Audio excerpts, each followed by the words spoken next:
Okay, fine. So then at Ruthie's request, we will do the question. We will explore the topic of waiting between milk and meat. So, in general, right, if you're looking for these things, right, Yeridea starting Siman Pei Zayin is Hilchot Basar B'Chalav. So waiting between meat and milk is Siman Pei Tet. Warning for the first time you learn it. The first time you learn kashrus is very hard because so much of the laws, the general kashrus laws, overlap with the laws of Basar B'Chalav that they constantly reference each other.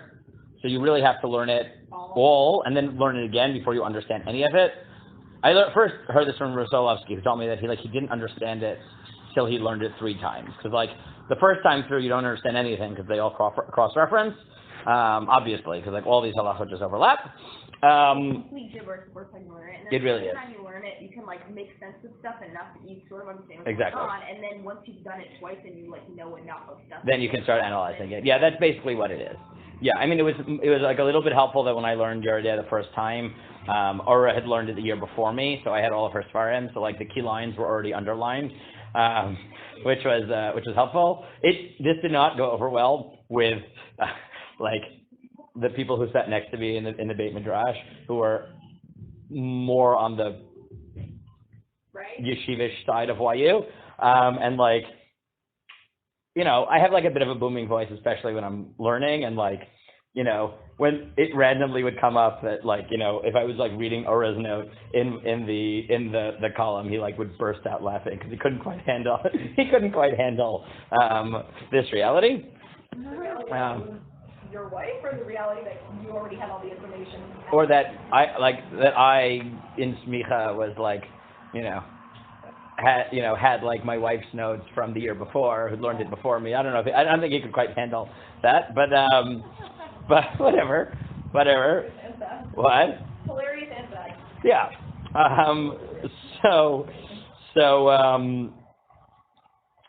But anyways. So if you look, these halachot are summarized in a relatively short siman in Yeridea and Siman Pei Tet, where, and of course, right, as you know, always a good way if you don't happen to know Kol Kula, a good way to start and at least tracking down the what? Very rare. Yeah, there's rare people who don't know everything. Yeah, so if you happen not to know, so a good place to start is at least to figure out where it is in the tour, because then the Beit Yosef will at least get you started by giving you the main Gemaras, the main Rishonim. So the Torah writes, Achal basar, if you eat meat, and then he clarifies, Lo shna behemah chayav ve'of, and it doesn't matter whether you're talking about domesticated animals, right? Behemot, chayot, which are wild animals, or birds, like poultry. Lo yochal gvina acharav, you don't eat milk afterwards. Ad sheyishek kishir shemizman sudat haboker ad suhudat ha'erev shehu shei sha'ot. You can't eat unless you've waited the amount of time between the morning meal to the night meal, which is 6 hours. Okay? V'im shahak shi'ur, and if you waited that time, im yesh basar ben hashinayim sarich la'asiro, you have to remove, if you still have meat between your teeth, even if it's been 10 hours, you have to remove it. Ubetoch hazman, and within the 6 hours, afilu ein basar ben shinayim asur, within the time it's forbidden, even if there isn't meat between your teeth. Lefi shabasar motzi shuman umoshech tam adzman aroch, because the taste lingers because of the oil and the fat for a long time. Lefi zatam im lo achlo ela shelo aso letinok, but therefore, if you didn't swallow it, you just chewed it and spit it out for a baby, right? Because before you had baby food, you made your own baby food, right, with your mouth. Like a bird. Like a bird, sure. Right? Because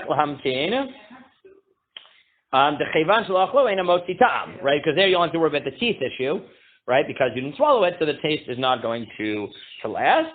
And he says, the Rambam natan tam l'shihiyah. The Rambam gives a reason for this.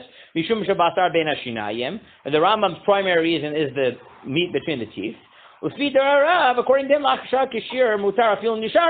according to him, the Rambam seems to believe that even if you had it between your teeth, it wouldn't matter anymore, right? Because it wouldn't be considered meat. Meaning, right? He says ironically, right? If you think that the reason that you wait 6 hours is because that's how long it takes for the taste to leave, so then if it's still between your teeth, that wasn't, the problem wasn't removed by waiting 6 hours. But if you think the only reason to wait 6 hours is because of the meat between your teeth, the implication is that after 6 hours, even if it's between your teeth, it doesn't matter, because otherwise what does the 6 hours accomplish? Just take it out from between your teeth. And there, but according to the Rambam, therefore, even if you chewed it but spit it out, you would have to wait, right? Because you have to wait 6 hours to make sure it's out of your teeth completely. And it's best to wait for both reasons. Okay? So that's like the Torah's summary of this halacha. But right, this is not really, right, from the bottom up, but this at least gets us into it. So where does all of this come from? Right, the Torah assumes that it's 6 hours, but where does he get that from? Where does this halacha begin? So the halacha begins in Chulin Daf Kofei in what at least at first glance is a very odd little sugya. So it goes like this. The Gemara says.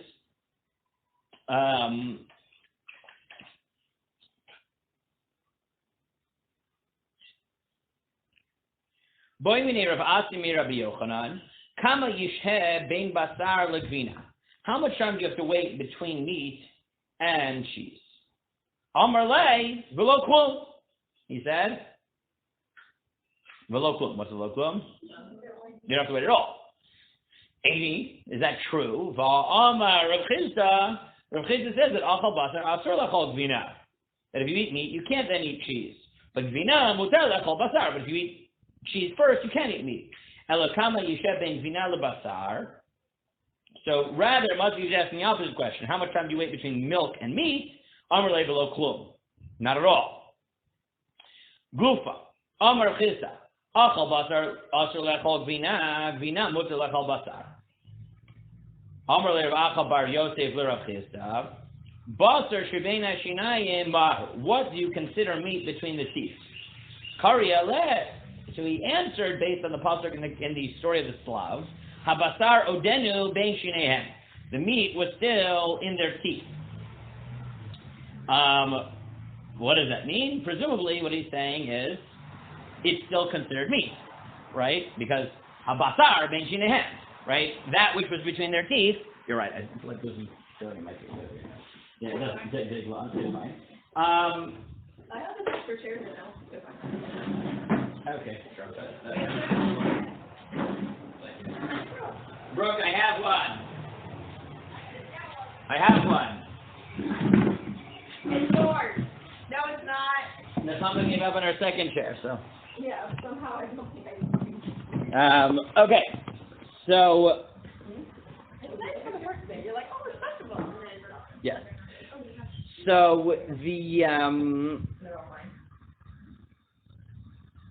the Gemara then says, Amar Okva. Now this is, by the way, what we're about to read is one of the main sources in Shas for the lack of existence of familial minhagim. We probably did it last year. I don't know if you remember it. I hope you do. I'll just assume you do because, you're not allowed to forget Torah, but I'll leave it there. I know everyone always thinks I'm joking. I'm really not joking. I say it facetiously to not be too mean, but I'm not joking at all. I know. It always takes a while for people to know I'm not joking, but by this point you've known me for like 2 years. You know I'm not joking. What? Finally, not because you were joking, but because you were nervous. Nervous to not be joking, yes. So Amar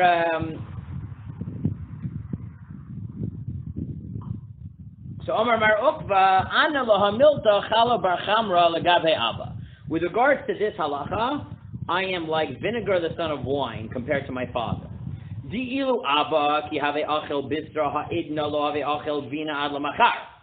My father would wait 24 hours between milk and meat and milk, right? So if he ate yesterday, he would wait until this time tomorrow.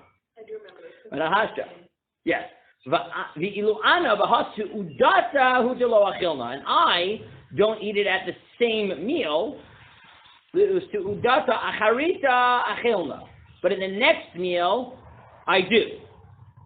And Amar Shmuel, Ana lahamilta chala bar chamra lagabe Abba. With regards to this, I am vinegar, the son of wine, compared to my father. Dilu Abba have sar nichse trezim nebiyome. My father would tour his properties twice a day to check on Idvanos nerna lachada zimna. And I only do it once a day, and then he goes on for why this matters.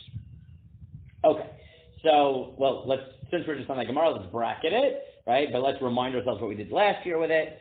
Right? The simple reason of this Gemara is that if your parents have a minhag, you don't have to hold of it, right? Which supports majority reading Rishonim. Right?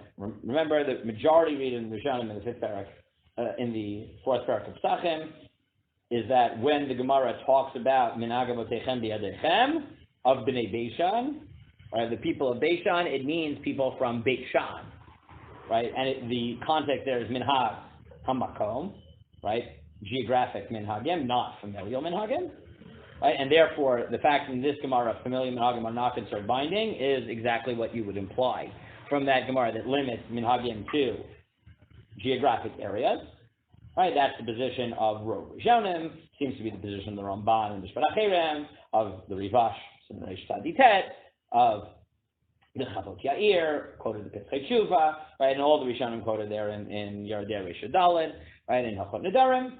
On the other hand, you have the Raavad, who seems to say in the Pre-Toar, who explicitly says that no, familial minhagim are binding, and Bnei Beishan were literally the people, the children of a person named Beishan. How do they deal with our Gemara? So they distinguish between customs that your parents accepted and intended to be familial minhagim, rather than things that your parents picked up but intended to be personal practices, but not to pass on. Okay? Fine. So what categories do we have here, right? So this is the main sugya that we have. So, is the notion of waiting between meat and milk based on the Gemara? Yes, it is. Right? What standard do we have in the Gemara? Right? What's the standard? Right, between meals, right? Hai sudata, l'sudata achrina. The question is, right, what's the question, right? What drives all the different positions? How could you understand that phrase? What are all the different ways you could understand the phrase, in this meal I don't eat, in the next meal I don't? I do. And I'll just add one more question, then I'll take it. And how do you contrast whatever you say with what the Gemara defines as the time you have to wait between milk and meat, right? Meaning, you need two things. How do you understand this phrase? And whatever that phrase means, how distinct is it from milk to meat, which the Gemara says you have to wait below klum, right? Right, so whatever this is, right, the nothing of milk to meat, obviously the more you minimize the amount you have to wait from meat to milk, the less distinct it becomes from waiting from milk to meat, right? So you got to figure it out, right? Those are the two things you need to figure out to understand how much it is. Yeah, Abigail. No, never mind.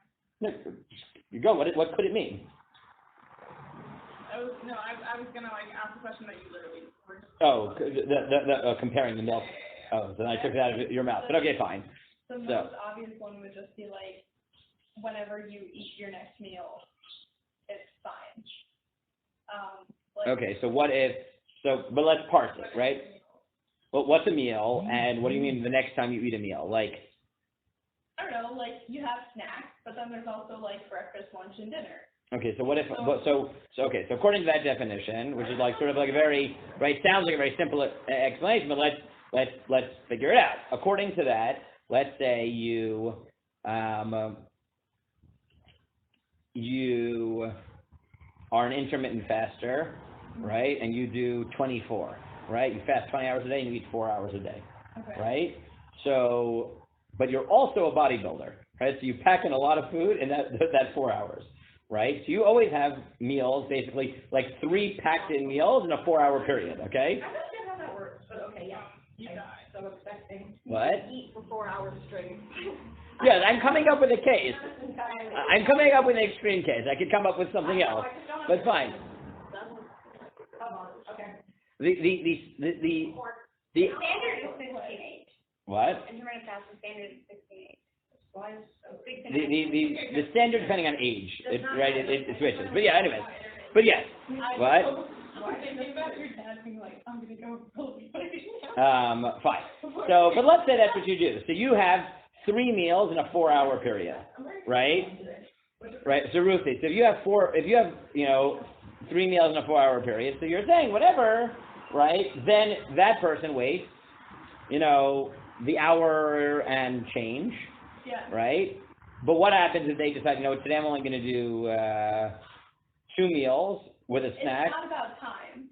Okay, but can they, let's say, shorten the time normally between meals?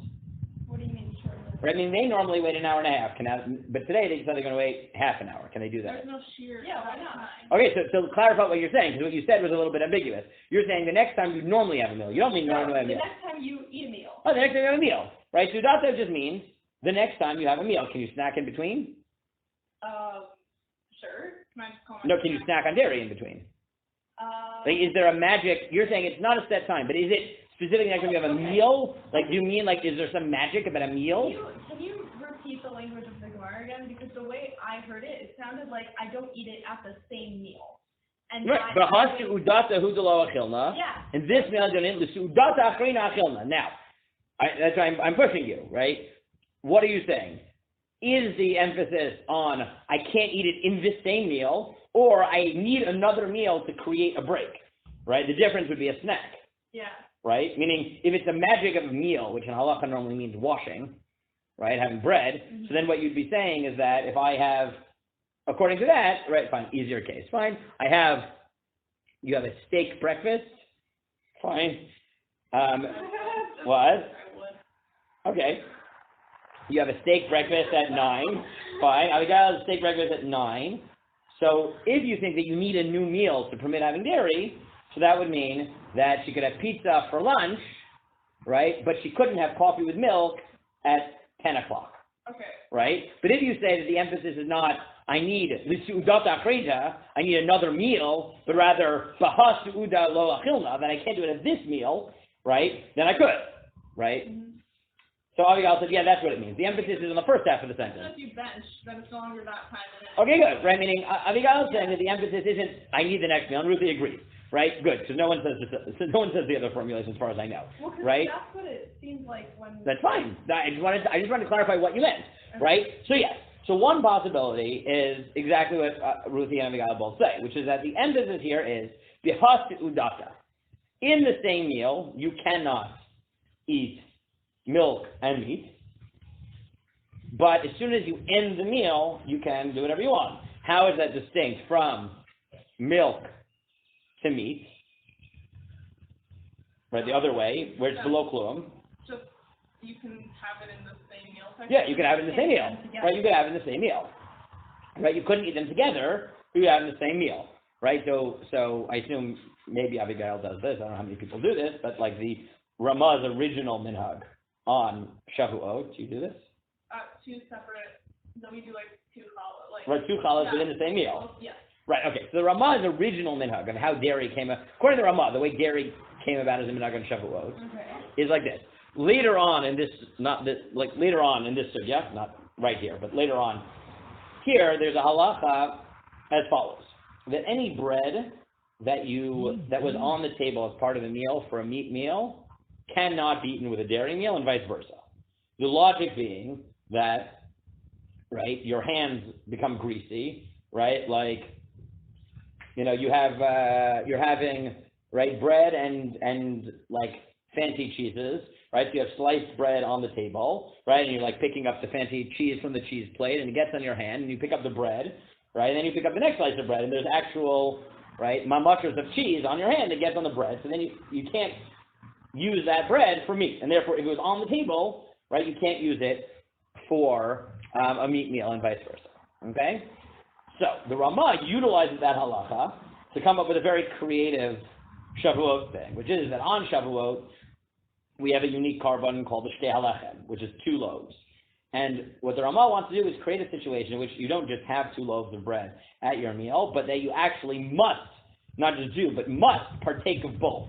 So how are you going to create a situation in which you must partake of both, right, is you have dairy first on the table, right, and the loaf of bread that's on the table and you have dairy now becomes invalid to eat with the meat part of your meal, right?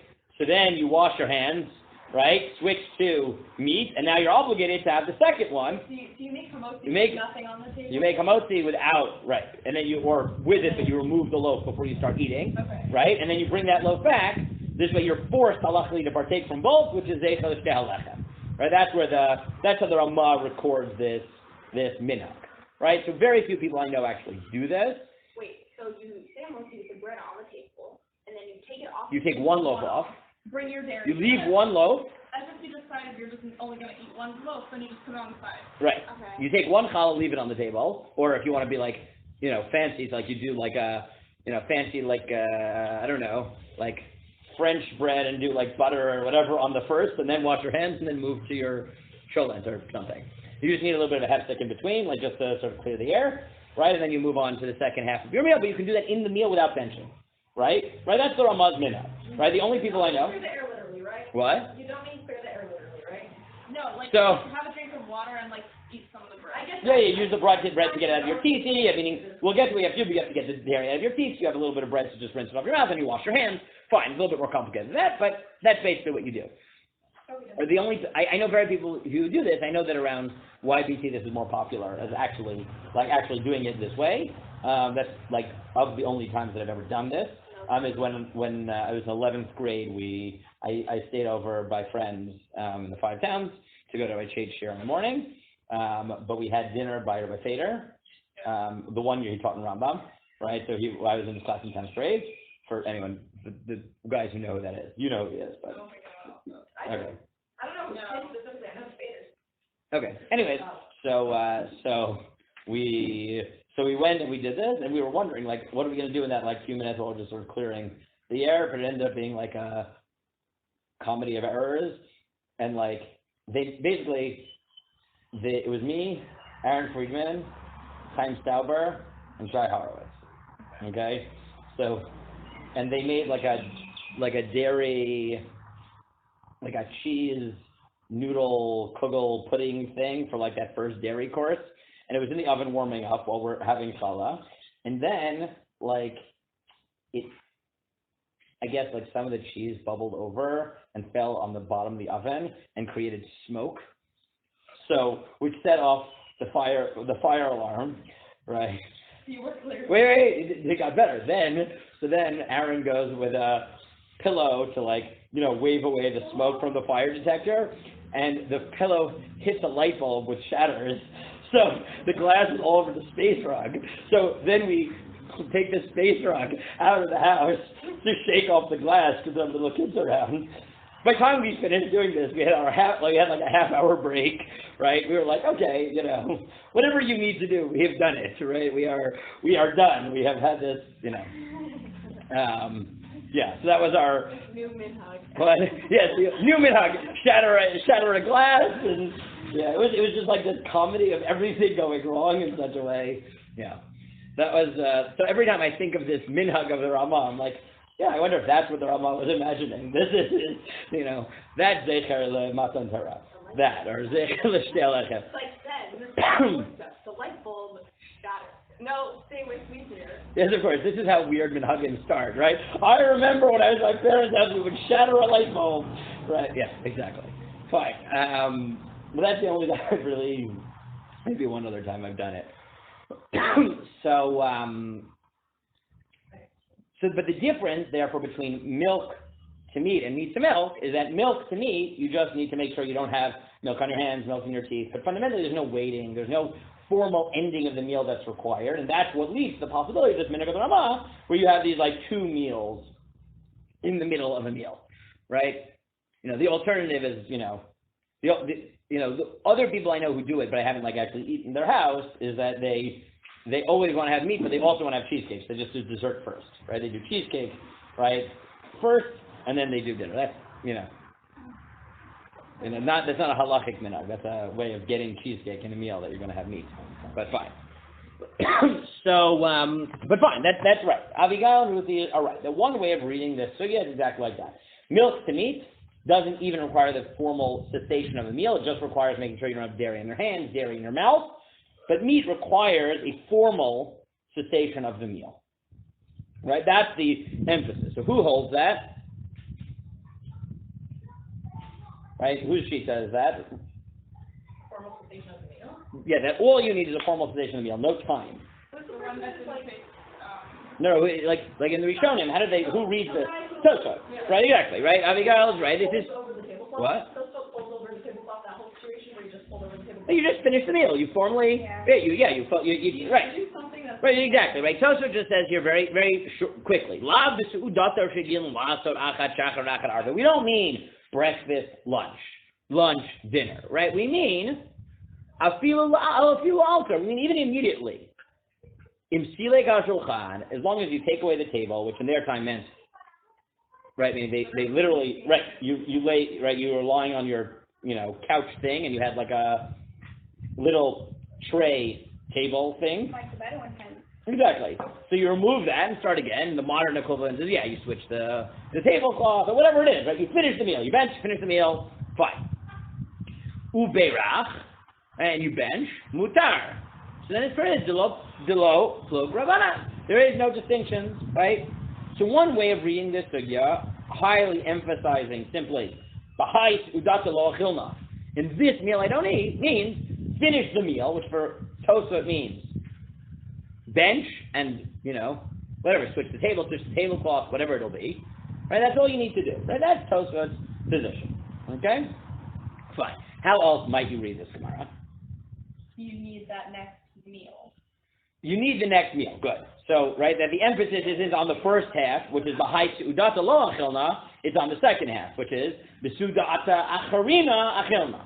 At the next meal I eat. Good. Considering the fact that, like, he was talking about the fact that his father waited 24 hours, so there's clearly, like, a time period difference between the meals. Okay, good. So, right, Nahama said that there's a good diuk to say that there's actually a wait, right? Because you could just say, look, he's contrasting his position with a position which is time-based, right? Now, how different do you think he is from his father? Do you think his father waited 24 hours and he barely waited, right? He just finished the meal, or do you think, no, his father waited 24 hours and he waited, also time-based, but less? Okay, good. So now what could that mean? Right? So even if you focus on that, plus you focus on the second formulation, which is sudata acharina achilna, I eat at a different meal. So what might that mean? You wait till? Sorry, what's your name? Tibet. Oh, Dardik, right? Okay. It was like, I think we did meet last year at some point, or you sat in on one class or something. Or this year? Yeah. Morphed time, I don't know, but I knew at some point we came. Fine. Remember. What? I don't remember when it was. Do you remember what, this year feels like it was 25 years long, right? It was just like, I was talking to a friend, he's like, this year both feels like it was forever, right? And not at all. So I have no track of time, right? It was a month, but then also, like... Yes, exactly. The quarantine, once I got back to the house, I was there for 2 months, right?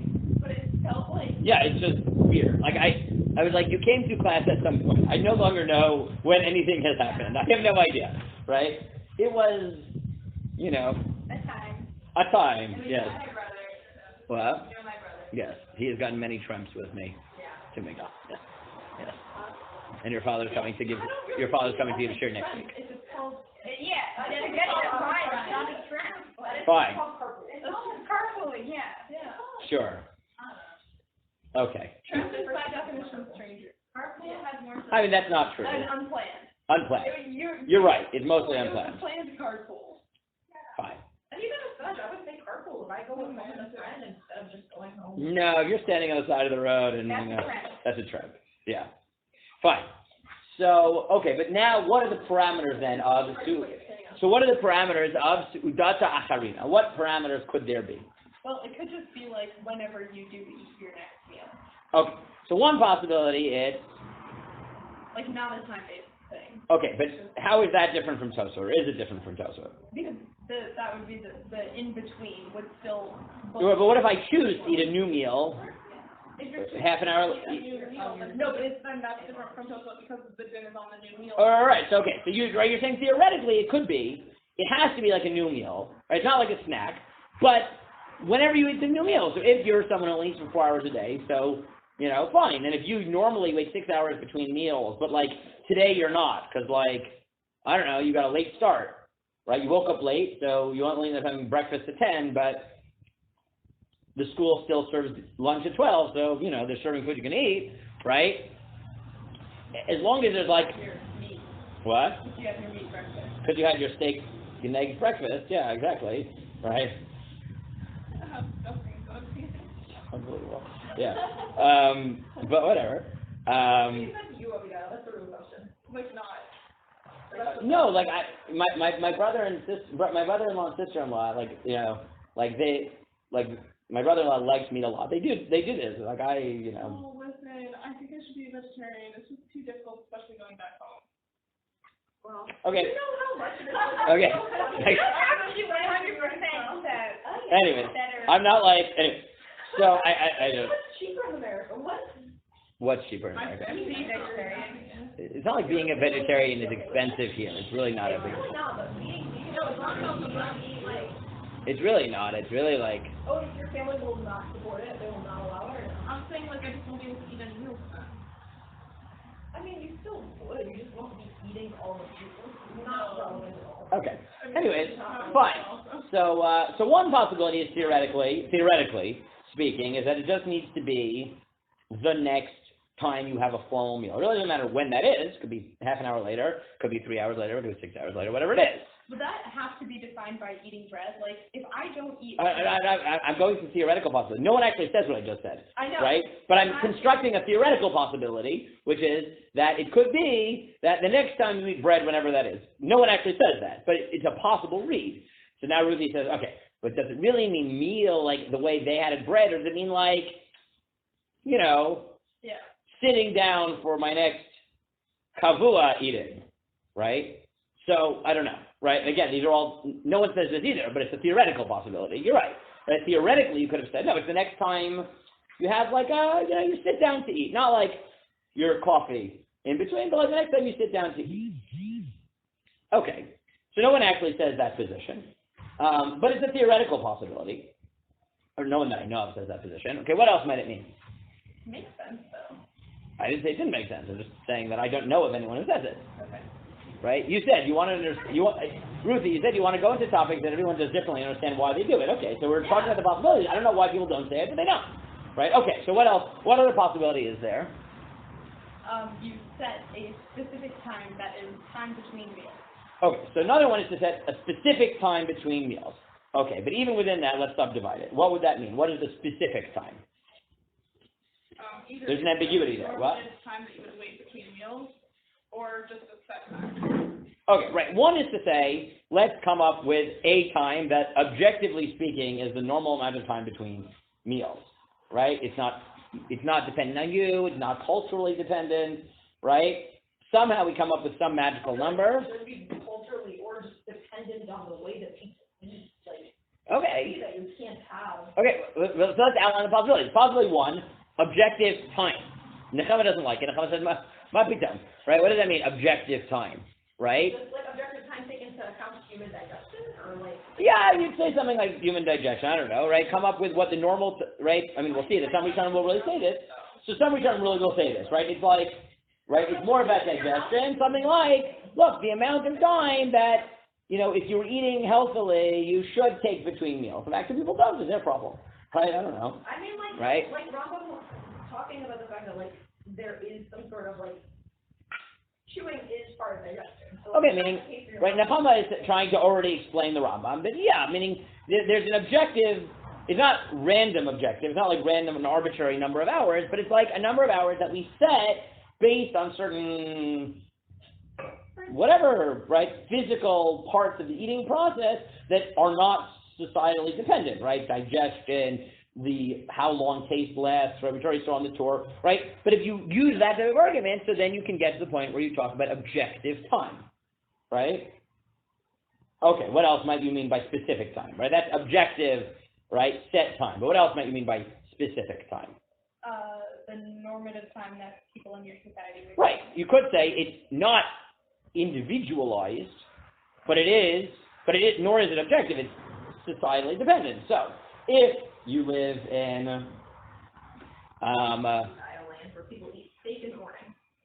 Sure, right? I mean, look, if you eat in a place where the norm is to have breakfast at 9 and lunch at, 12, so then the average number of hours for a meal is 3, right? If people only have 2 meals a day, so it might be 5 or 6 hours, So whatever. I guess then there's the question, what if it's standard custom that people eat breakfast at 9, lunch at 12, and then dinner at 6? Right, so then you've got to figure out, what if you're in a place where, right, the amount of time between breakfast and lunch is 3 hours, the time between lunch and dinner is 6 hours. Would you then, would your requirements wait between breakfast and lunch be different than your... Right, so then within that, if you think it's societally dependent, you either say it would be the minimum, the maximum, right, or, it depends whether you're waiting from breakfast to lunch or from lunch to dinner, right? Exactly. What else might you say? Right? Now this, right, we can tweak this even farther, because that's saying it's societally dependent, right? But however you do it, it's some sort of, right, constant. But you could also say it's a societal standard that depends on even things like time of year, right? Because let's say if you live in a more agricultural, you live in a pre-modern society, right? People didn't eat at noon on the clock and 6 on the clock, right? They ate, at whatever, midday, and it was getting dark, right? At dusk, which would mean that in the winter, you would only have to wait 4 hours, right? Yeah. And in the summer, you'd have to wait 7 hours or whatever. What? Yes. No, these are actual positions. Now, right, I'm not yet biasing you by saying who holds what, but these are actual positions, right? What else might you, any other possibilities? What else might this mean? Right, so we have, it just means finish this meal. It means wait till some objective number of hours have passed based on some,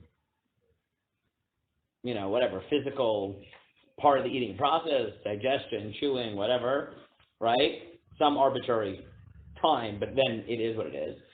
It's societally dependent, and even within that we said, is it societally dependent, like you take the minimum average number of hours between meals, the maximum number of average between meals, right? But then it's true constantly throughout the year, or do you say no, it's like even within the societally dependent, it's constantly shifting, right? Meaning in the winter less, in the summer more, right?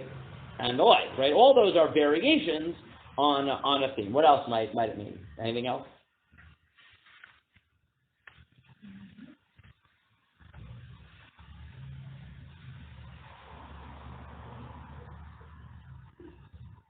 I don't know if there's another possibility. I'm like, there might be, but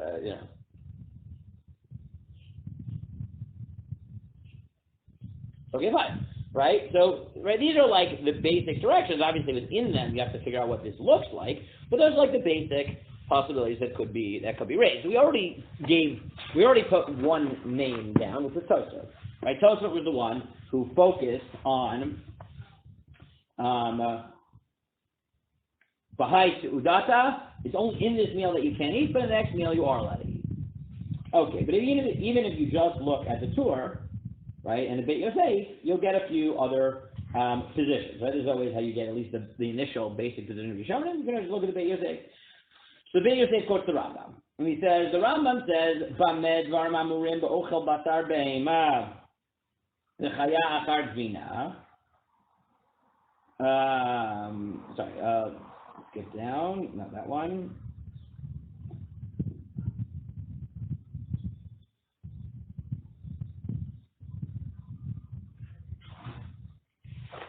Right, he starts with the milk discussion.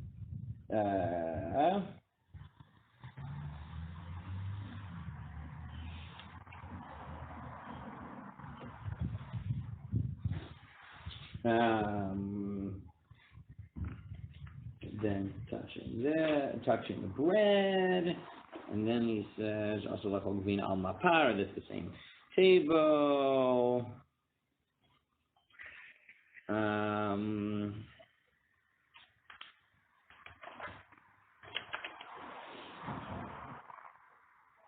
That's the thing.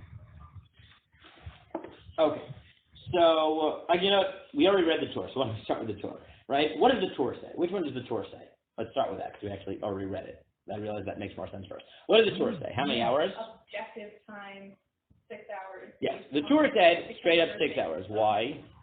Good. So the Torah tells you 6 hours. Why? So the Torah already introduces you to two principles, right? Two driving principles here. What are the two driving principles for him?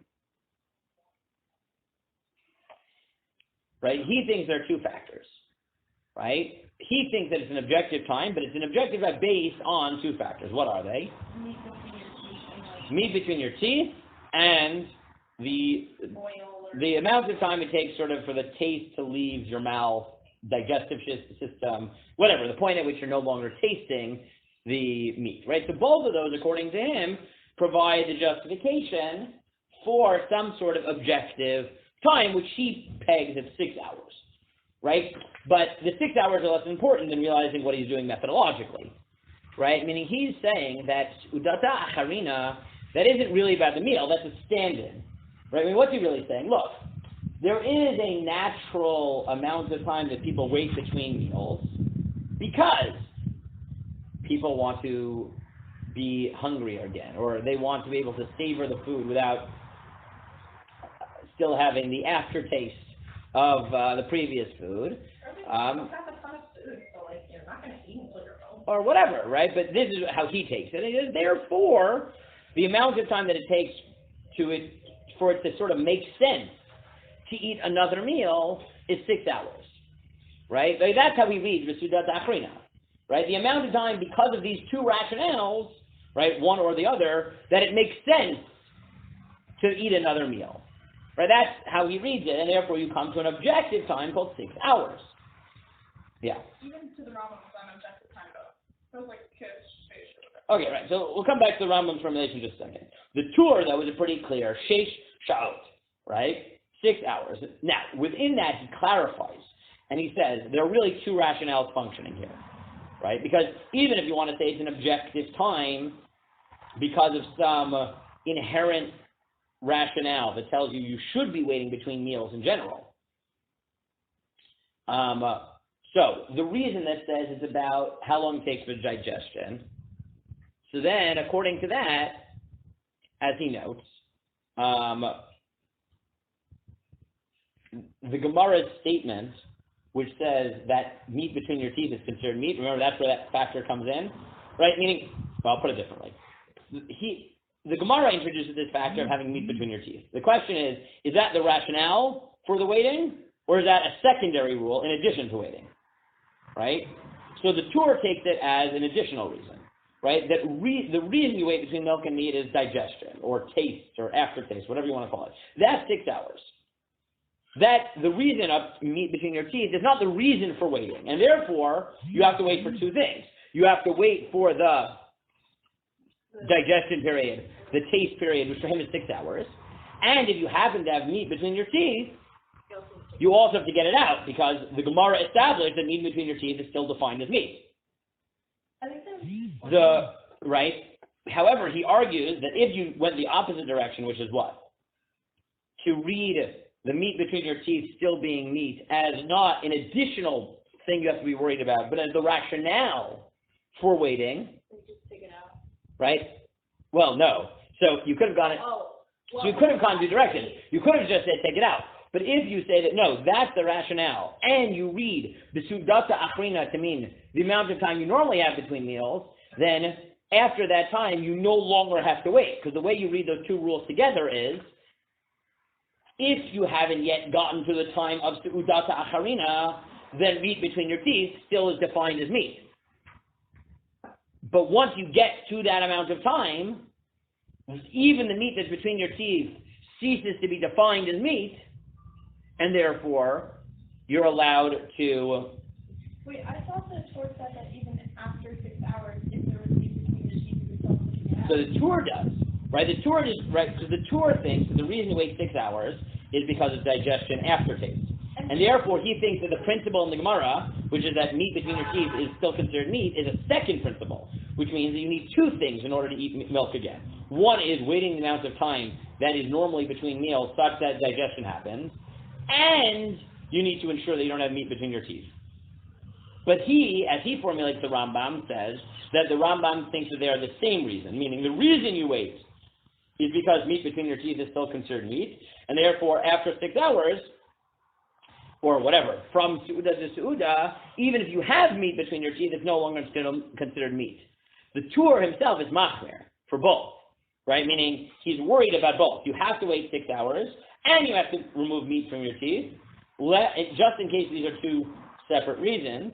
And he says that if it's about digestion, then chewing alone and spitting out should not be a reason to wait 6 hours. But if chewing is the reason to wait, then you would have to wait 6 hours, and the Tur is machmir in both directions. That you need to wait 6 hours plus remove meat from your teeth, and even if you only chewed it and therefore only had meat between your teeth but never swallowed it, you still have to wait 6 hours, right, and remove it from your teeth, right? He's machmir in both directions for both possibilities, right? That's the Tur's formulation.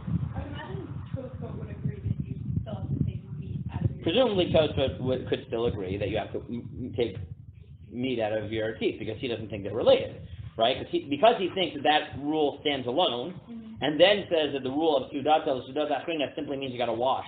You got to wash, bench, clean up the table, and move on. So yeah, he's going to take the rule of having meat between your teeth as a separate principle, and therefore would accept the stringency, the first stringency at least of the Torah, which is you have to clean that out of your teeth. Whether he would think the opposite is not as clear, right? That if you just chewed it and spit it out, right? Okay. I mean, well, what would that mean for Tosfot? You just have to bench, right? And that's an irrelevancy for Tosfot. But the first one he might very well, he probably does agree with. Okay, so that is, right, an example of somebody who very clearly holds objective time. Okay, let's hold the Rambam for a minute, because Abigail is right. The Rambam is not necessarily as clear as the Tur makes him out to be. Right, the Tur has a very specific idea of what it is that the Rambam means, but it's not 100% clear, so let's hold it for a minute. I just want to make sure, even if we don't finish today, to at least expose you to the Pri Chadash's position. I hope it's in here. It's a good question whether it is. We also have other. Right, because like sometimes it doesn't get into the, like the, these like one volume, Torah and whatever. We have other editions, so. Yeah, it's in the black one for sure, if you have the black Shulchan Aruch. I'm fairly certain. Okay, so if you have it, I'll look if it's here, but, oh wait, no, it is here. They cut it out. They don't have the Pri Chadash by itself. They have a Yalkut Mefarshim that includes the Pri Chadash. Okay, but it has. Let me just make sure it has the right passage. If it does, then I'm fine. Okay. Yeah, that's a little bit annoying, but okay. They do like this. Yeah, they just create a Yalkut Mefarshim, which is helpful for like the minor Mefarshim, but like the Pri Chadash, which is like a long, ongoing commentary in Shulchan Aruch, I don't really need it integrated into everybody else's commentary, but fine. That's how they did it. So let me make sure. No? So easy to get it. Okay, yeah, no, they don't have it. They have some Pri Chadashes, but not that one. Well, that's very helpful. That's very helpful, yes. I feel like sometimes that's worse, right? Like, if it didn't have the Pri Chadash at all, so you wouldn't expect it to have the Pri Chadash. But if it quotes it randomly, then like, and then you don't see it, you expect that he has nothing important to say on it, which is untrue, he does. But fine.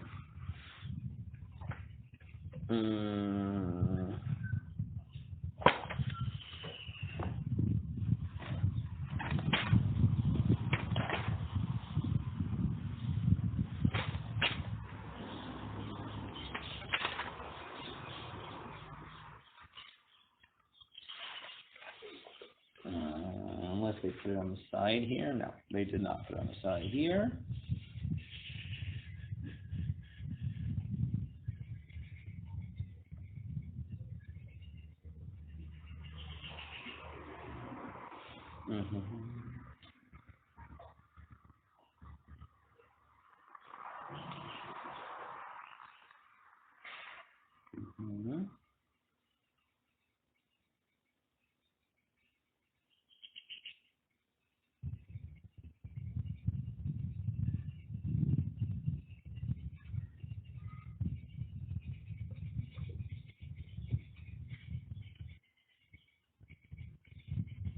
Was it so easy to find, or did it disappear?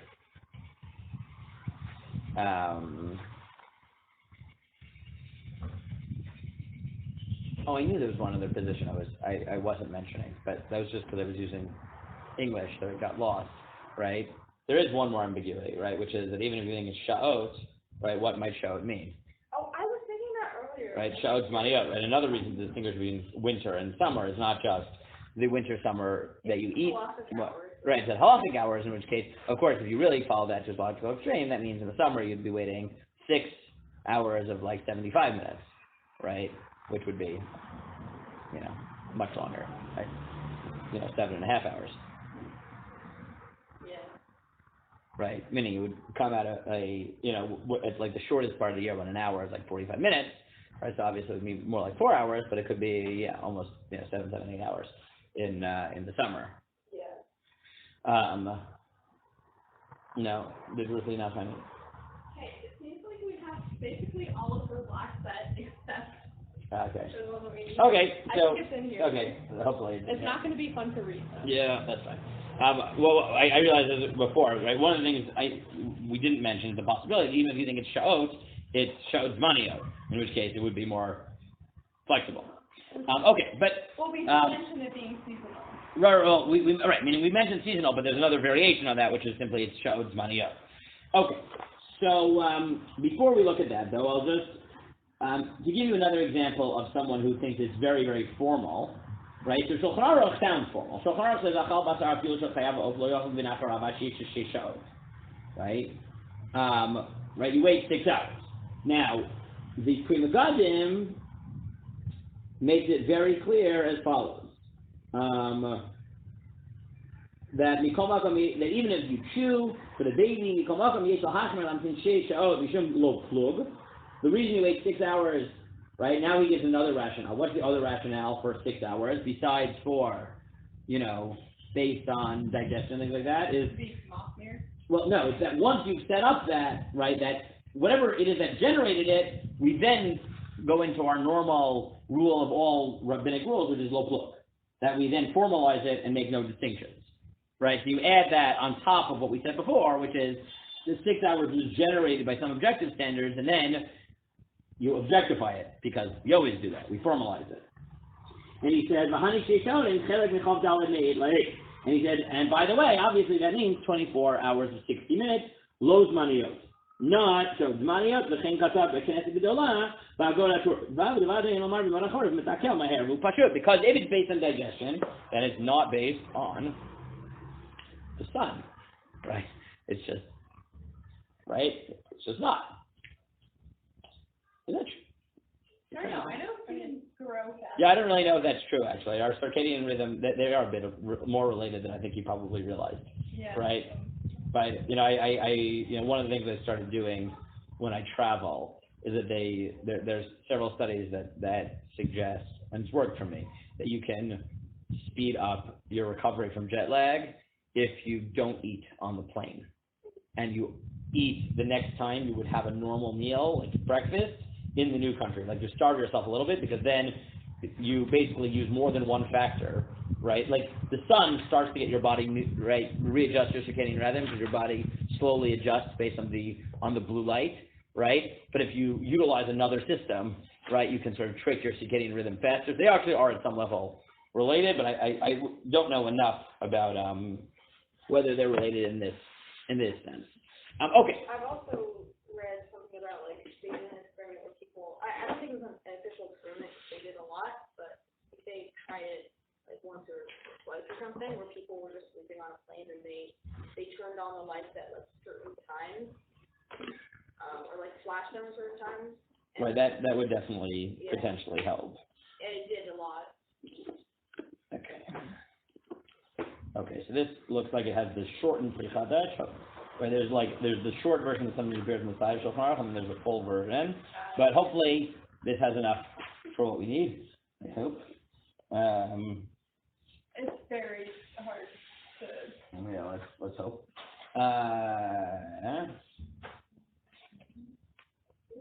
Or not.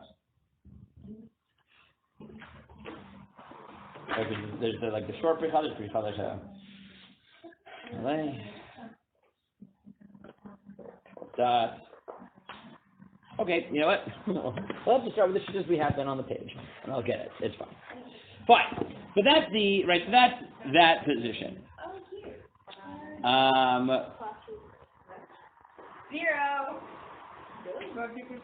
Correct. Oh, okay. Okay. So fine. So we have the totally formal position, then we have Tosfot's position.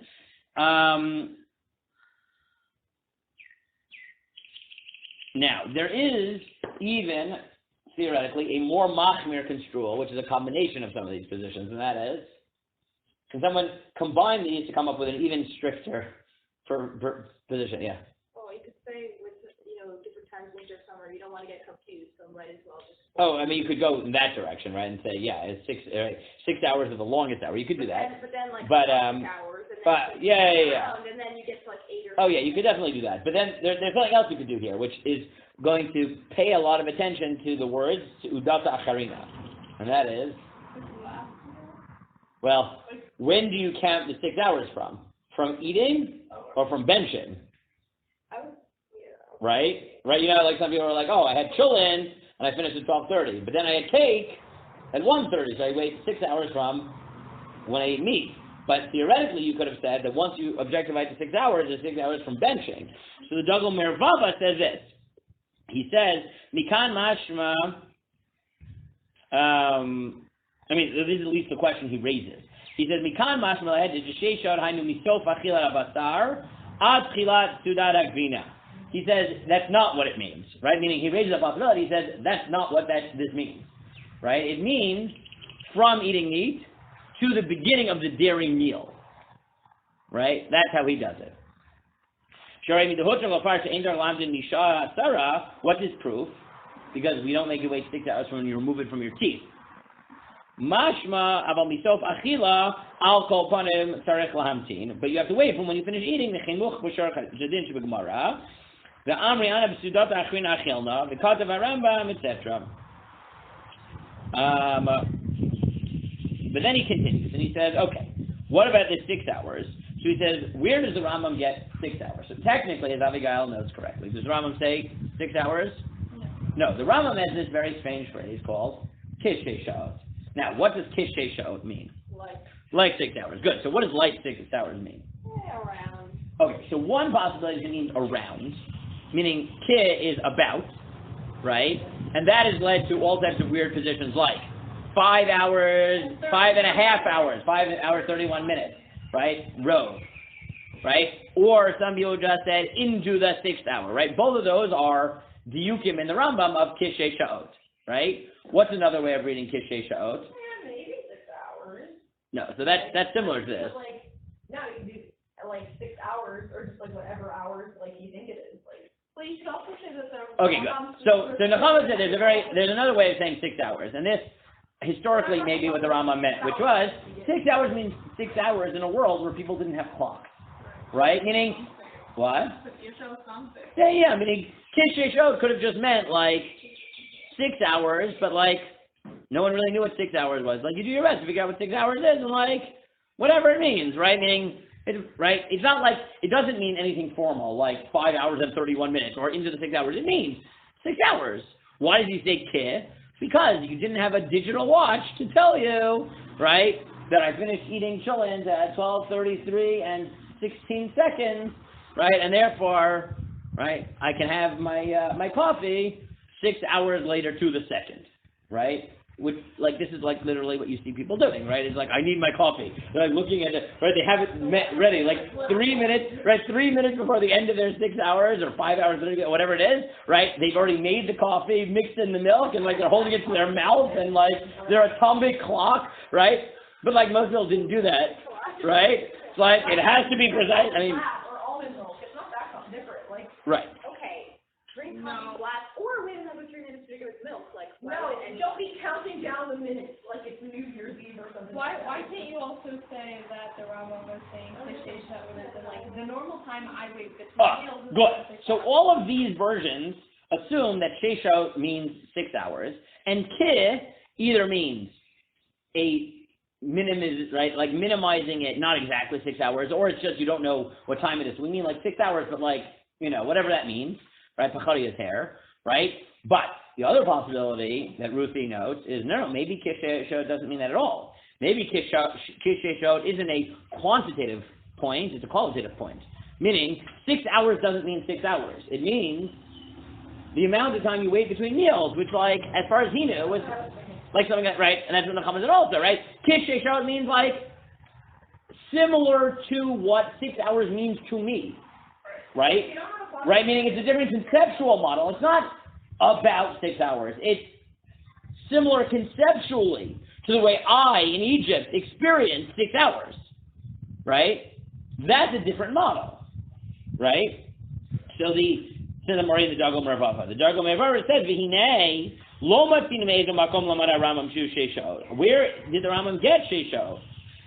Halecha Mishnah Perish. The Halecha Mishnah explained, the Perish Davar Demar Ukva Shamar B'Suda Achrita Talmud Chacham Havei. And the Halecha Mishnah comes up with a very formal explanation, which is Demar Ukva Talmud Chacham Uzman Suda Shelo B'Sha'ah Shishit. And therefore, the time of the meals of Talmidei Chachamim was in the 6th hour. V'himtim Erev. So he would have at the 6th hour, meaning about 11 o'clock in the morning, right, between 11 and 12, and then he would wait till sunset, right, around 6. Ayin Halecha Mishnah. V'arei Suda Talmid Chacham Ayin B'Sha'ah Shishit. Mashmali. So he says, what comes out from that analysis? Shat Chalada Suda B'Sha'ah Shishit. That the beginning of the meal was the 6th hour, etc.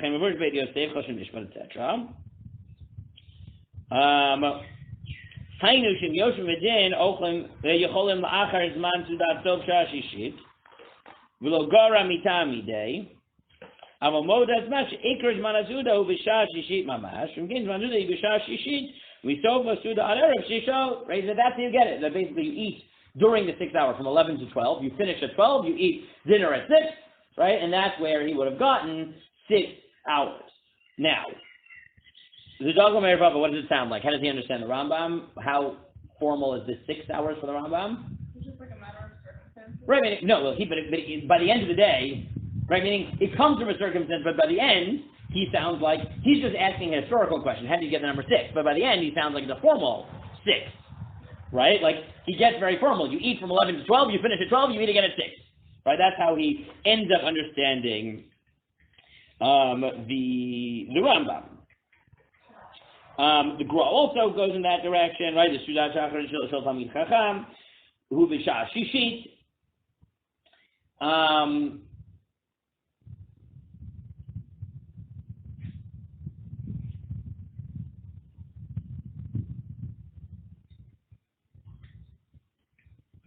Now,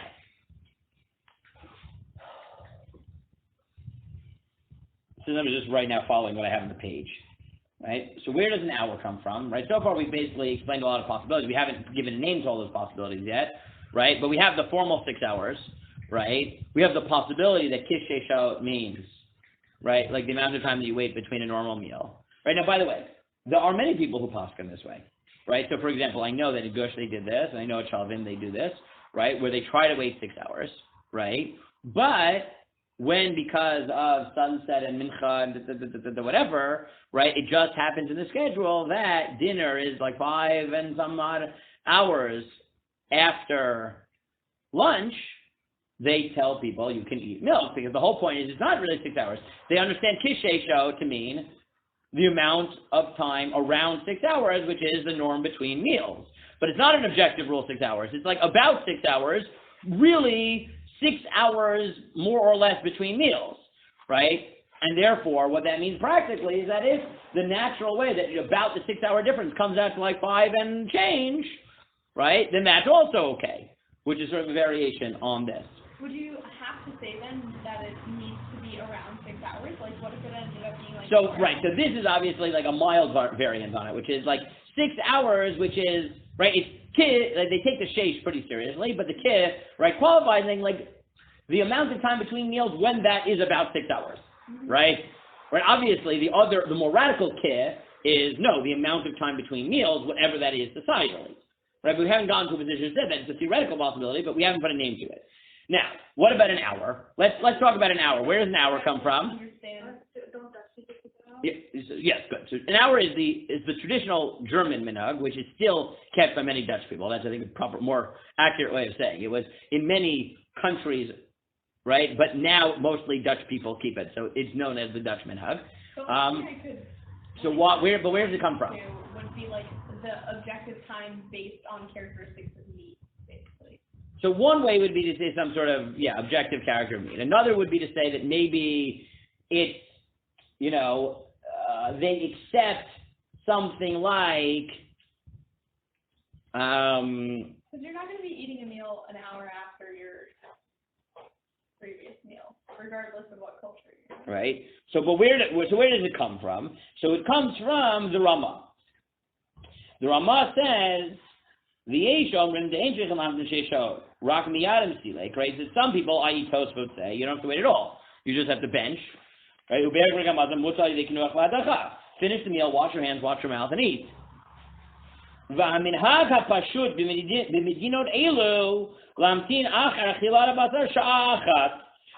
is to wait an hour. Now, does he literally mean an hour? Right? What could an hour mean? What's the ambiguity of sha'ah? Just like make Sha'ah means a time, right? Sha'ah could mean a moment. It could mean an hour, right? Means sha'ah. Right, I mean, it's not always clear what sha'ah means, right? Right,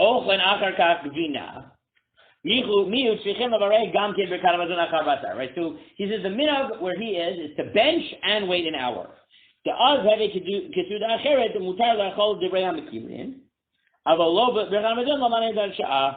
the hour doesn't count if you didn't also bench. And it doesn't matter if you bench before or after. Okay. And some say some say don't bench just so that you can eat milk, right? Right, now what is that saying? Some say that like you can't end your meal early. Exactly, right? It can't be fake, right? Like Suda Achrita, there's another possibility means like you have to legitimately end your meal. So how would dessert work with that? Correct. So if you normally bench anyways before dessert, right? And then you have dessert, that would be natural, right? Correct. However, he says no one holds that way, right? He says these positions don't hold that way.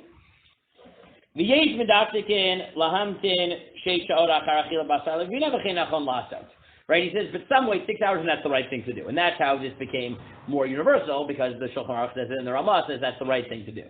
Okay? But good. So where does the hour actually come from? So the Ramah isn't clear, right?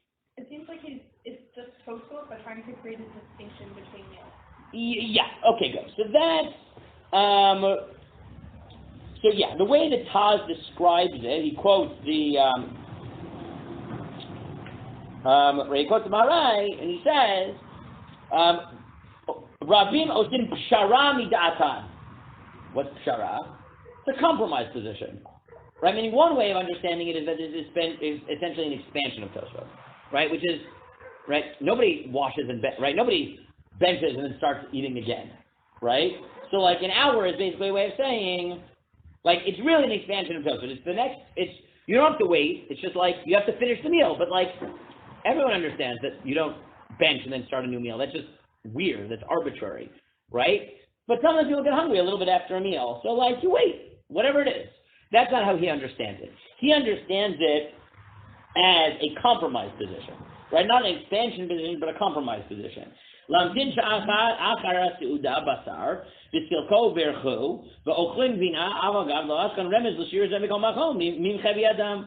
He says, look, I can't stop them, right? But I don't know where an hour comes from. So like, okay, that's what they want to do. Let them do it, right? But fundamentally, he says this is a compromise position that no one really understands where it came from.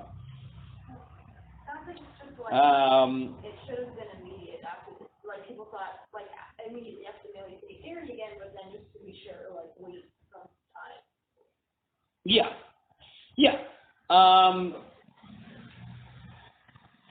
Right, now in the end of the day, right, he quotes the position that really what you do is wait 6 hours, but if people don't wait 6 hours, if they're Tamid Chachamim, you have to yell at them. If they're not Tamid Chachamim, let them wait their hour and it's fine. And then he quotes, so that's one possibility. The next possibility, he quotes from the Lavush. And the Lavush says, you know how we got an hour? This is even worse. The Ramah is quoting the Smag. Who told so fair? It was a Gersa mistake. It never happened. Right? So possibility one, theoretically, would be an expansion of Tosfos. Possibility two is a compromise. Possibility three, Gersa mistake. Shelo kadam shum basei came. Rak marai. Israel aroch kaddish olam nogin came. What? How would it be a Gersa mistake that he wrote an entire response? I don't know. Right? He said it was a Gersa mistake. No. He means it's a Gersa mistake in the Smag. Right? He's saying it's wrong in the Smag. It is in the Maharai. Right? But he's saying there is no real source for it. Right? That's really what he's saying. He's saying, right? Meaning he's saying to attribute it to real source is a mistake. Where is it attributed to? It's attributed to Marai, who himself is only saying that he knows that people do it, but it's not a real minhag. Right? That's what he's saying. Right? Okay. How much more time do we have? Negative 20 minutes? Yeah, negative, almost 20 minutes. Okay, so maybe we won't finish it now, even though we're almost finished, but we're not totally finished. But okay, so quickly, where did 3 hours come from? So 3 hours there's two possibilities that are raised as to where 3 hours came from. One is... I also heard that it's a Gersa mistake, too. Good. So that one almost definitely actually is a Gersa mistake in Romania Rucham, where there is one weird, questionable Gersa in Romania Rucham, if I remember correctly, that says 3 hours. The most likely source for 3 hours is same as 1 hour. It was a compromise position between people who really kept the old minhag of an hour and the overriding force of the people who started keeping 6 and its variations, right? 6, almost 6, 6, 5.5, into the 6, all those variations, right? They came up with a compromise because 1 hour felt too weird, right? Because what's the nafkamina practically between an hour and 3 hours? The difference is, as the assistant rabbi in my shul growing up once said, he's Dutch. His father was, for many years, the chief rabbi of Amsterdam and commuted from New York, right? Went there once a month. He said, what do they do in Holland? They finish their meal, they bench, they schmooze, and they have ice cream for dessert, no matter what they had for lunch, right? Ice cream, cheesecake, mashiyeh, right? But that felt weird to people. 3 hours, it's out of sight, out of mind, right? 3 hours, you're not having dessert from your meat meal, right? Okay, you might have your afternoon coffee, but no one has to look at you, right, and see you having ice cream after chillin', right? What you do in your house with your coffee, okay, do whatever you want, right? So the most likely explanation of 3 hours is some sort of compromise where 1 hour was too much in your face, right? But 3 hours is different. Right, 3 hours is enough. Now because I don't have it, the Pri Chadash is the one who raised the possibility that it might actually be sha'ot zmaniyot, but not l'chumra. Sha'ot zmaniyot l'kula, right? A maximum of, if I remember correctly, right? That a maximum of 6 hours, right? Meaning 60-minute hours, but potentially shorter. Now, of course, you could get to that position one of two ways. You could get to that position either by thinking that Shah is formal, but Shah means Shah's money, right? Sha'ot zmaniyot, or by saying that Kishe Sha'ot doesn't really mean 6 hours, it means the amount of time between meals, which changes between winter and summer, right? Yeah. Meaning both of those practically would come towards a similar direction, but numerically, right, the exact path that they took to that is not identical, right? I don't think we need another week on it, but right? If you want to understand, right? So this is what you want to know. Where did all this come from? The answer is, again, 6 hours comes from this formalized approach adopted by the Torah. The Rambam may or may not hold that based on what you think Kishe Sha'ot means. On the one hand, he might just mean we don't have clocks, so Kishe Sha'ot really means 6 hours. It's just 6 hours. He could mean a formalized 5 hours, 31 minutes. He could mean into the 6 hour. It's unlikely, but these are all variations on the Rambam, right? Without putting names on everyone. But that's where this comes from, right? The 5.5, 5 in a minute, right? All that comes from the Rambam. The idea that, Kishe Sha'ot means more like 6 hours, which is the amount of time between meals, is what generates in practice the position in some of these like Israeli yeshivot, which is the only time in America I never really saw it, but here I know this is pretty standard in a lot of yeshivot, which is we try for 6 hours, but like depending on the time of year, if it's 5.5 hours, but that's the natural time between meals, that's what the Rambam meant by kishrei shod. Like around 6 hours with a natural break between meals, right? That's another way of sort of kishrei shod, which is, as I understand it, a derivative of that diuk in the Rambam. The Tosva position is actually what the Ramah paskins meikar hadin, right, which is simply end the meal. But the Ramah says he wanted to be machmer 6, and that's why variations on 6 became the norm. Shulchan Aruch paskins like that, either because he equates the Torah and the Rambam, right, or because he really thinks the Rambam meant, however you want to take that, right? And to be fair, like the Dagomer Baba thinks that the Rambam meant, right, and that follows the 6 hours. And again, bracketing the question of is that in addition to getting meat out of your teeth or, right, whatever. The 1 hour, again, could be a girsa somewhere that you actually have to wait an hour. If the Ramah, actually the girsa of the smag is said an hour. More likely it's just that at some point a compromise position emerged. 3 hours might be a girsa mistaken with Yerucham, or it might also be yet another compromise position between them. There is this possibility that it's more shows mania, but maybe only shows mania lakula, right? Which is a variation, right? Which again, you could get to the same direction either by saying it means sha'ah, but it means shows mania, or by saying more like what we said for what some people think the Rambam means, which is the amount of time between meals, right? In practice, most people right now, it's also possible that the other possibility for the 3 hours is, even if it wasn't articulated this way, another possibility of the 3 hours was that A shorter distance between them. yeah, is that it developed in cultures where they understood the hours as the amount of time between the average meal in that society. And in Germany, Holland, whatever, they had more meals. They were all bodybuilders and had meals, high protein, small meals every 3 hours, right? Whatever, like, whatever, right? That was the regimen they followed. Okay, right? So that's another possibility. Some of the things we didn't get to discuss. We didn't read every source inside, get to every name. That's fine. But this is basically a survey of the positions. Don't hold me if we missed like one formulation. I don't think it's worth doing another week. I'll just note that the truth is you see even just in Shulchan Aruch, originally this minhag may not it didn't always apply according to all positions to everything that we now consider meat, right? And it didn't necessarily Like hot dogs?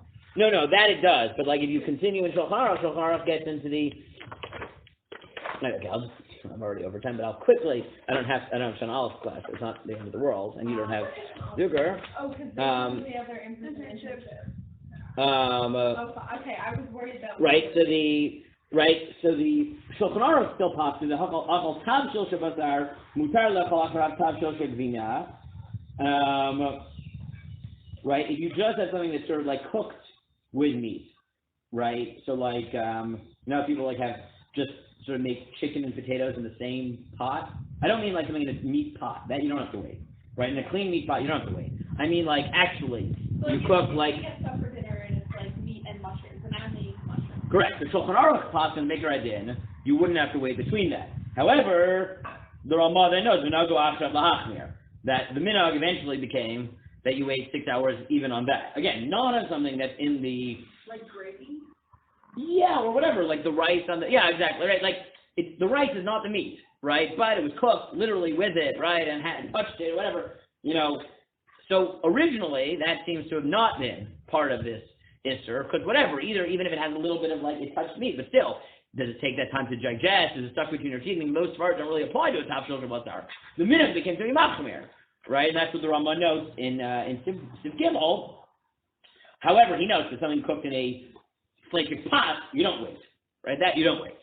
There is a machloket achronim, Rabbi Kiva Eger and the Prima Gadim.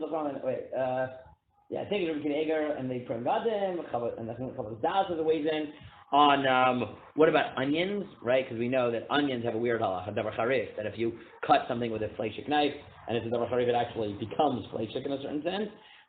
It's a machloket achronim, whether it's fleshik for these purposes also makes you wait 6 hours.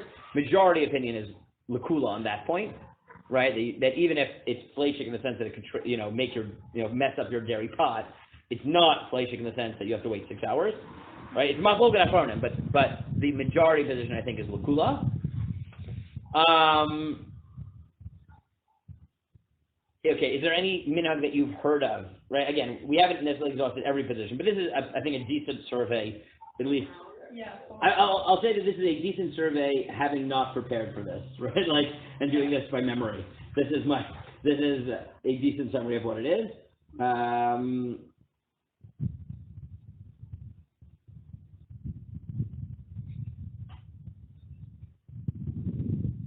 Oh, sorry. Okay, good. Here, Baruch Hashem.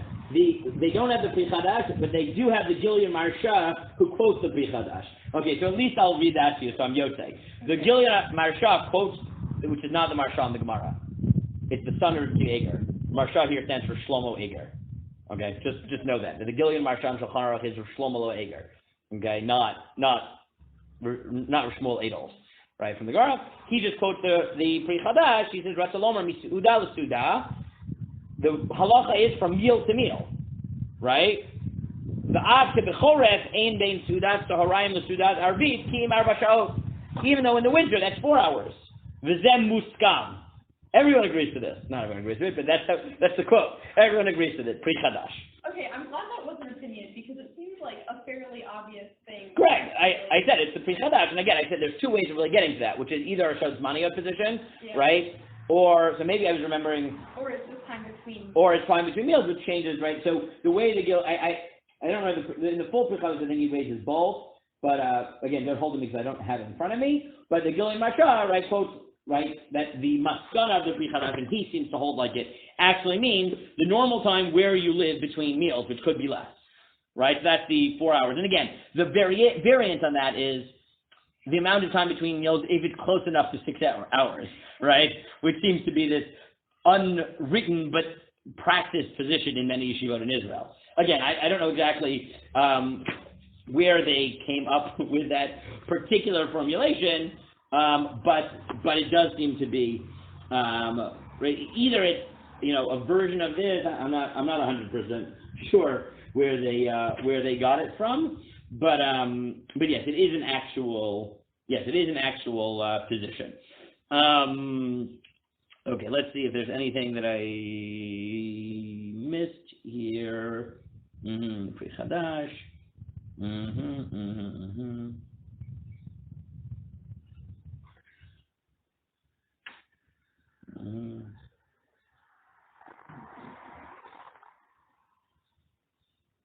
Right, okay, I'm not crazy. Again, I don't have the full Pri Chadash in front of me, but Yad Ephraim, okay, good. I'm glad my memory served me right. The Pri Chadash is both formulations. The Gilead Marsha quotes the formulation of the Pri Chadash that it's about how much time you have between meals, right? And that's why he shortens it. But the Yad Ephraim quotes him as saying that no, it's 6 shod maniot u'misharon l'fi azman, right? And it's a maximum of 6 shod maniot, but in the winter it's going to be shorter, though he does actually quote it as saying, right, no, he says, okay, good, right, this is how I remember the Pri Chadash, that in theory, you could have said it was 6 shod maniot l'chumra and l'kula, but the Pri Chadash's maskana is that it's only one directional. It's 6 hour shod maniot for a maximum of 360 minutes, right? So I'll just read you the Yad Ephraim summary. He quotes the Pri Chadash quoting the Gan HaMelech, that you always wait based on shod maniot. So you have to wait half a day. So in the summer you have to wait a long time, more than 6 hours. But that's not the minhag. Rak mamtinin sheish sha'ot. Right? Meaning, no one really has that minhag. Right? They seem to always wait 6 hours, but you can rely on the Pri Chadash for Shadat Chag Kula. Meaning, right? But it's clear that since he's saying you can rely on the Pri Chadash, he's generating the position of a maximum of 360 minutes, right? And if you need to, then you can wait Shod Maniot. But, right, obviously we never say B'Shat Chag you wait at 8 hours. That doesn't work. Right? B'Shat Chag you wait less. The maximum is 6 hours, which is, right, so that's sort of like... What, do they? They don't eat meat. Oh, fine, but... Okay? Fine. Okay, so I think that is But if you're winning, that. We went over time, but it's good. You don't have class, I don't have class now, so fine. But we covered, I think, all the main positions here. So this is, you wanted to know where it came from. This is where it comes from. At least basic survey. Again, forgive me if, whatever. This is from memory, so like, As someone who, unfortunately, on occasion, forgets some Torah. Rachmana litzlan, no. I'm impressed with the amount you remembered, and it also seemed like a fairly competently done survey. Oh, thank you. Well, That's why it's all remembered. yes, it's clearly because of or underlines in my Torah and Shulchan Aruch. Yes. Am I talking for myself now?